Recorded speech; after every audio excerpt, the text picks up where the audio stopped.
It's late at night and all over my feed, reports of the Iranian airspace shutting start to surface. The Pentagon is ready and pilots are in flight. An imminent US attack on the Islamic regime is about to happen.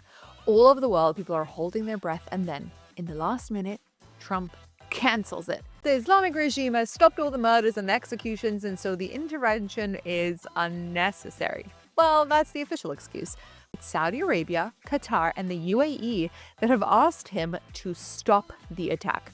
It's not just an ask. They actively deny access to their airspace. Why are the nations that have feared Iran for decades now acting as its primary shield against American intervention? To truly understand this, we need to start at the beginning. Back in 1971, Washington is looking at the Shah of Iran and sees a secular, ambitious leader. So they sold him their most advanced weaponry, most famously the F-14, which was the most sophisticated fighter jet on Earth. In return, the Shah's job is to patrol the waters, keep the shipping lanes open, and make sure the Soviets don't get any ideas. Saudi Arabia. They don't have the population to field a massive army like Iran, but they have something else. Unlimited cash. Their job is to keep the Arab world anti-communist and stabilize the oil markets. Remember, this is a time when Arab monarchies are falling like flies. In exchange for this protection, the Saudis agreed to price all oil sales in US dollars. This suddenly makes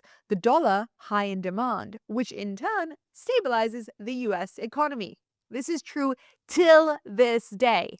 It seems like all is well until 1979, a religious revolution led by the Ayatollah Khomeini, our best friend. In 1990, the US make a decision to shift their strategies, and that kind of brings us to today. Over the last few years, the Saudis have realized that this protection part of the deal might be a lie. 2019, a swarm of Iranian-made drones and cruise missiles slammed into Saudi Arabian oil processing facilities. The Saudis, remembering their deal, looked to the White House. The response was a little bit shocking. Trump basically said that the attack was unfortunate. It's an attack on Saudi Arabia and not the United States, and so we don't really want to intervene.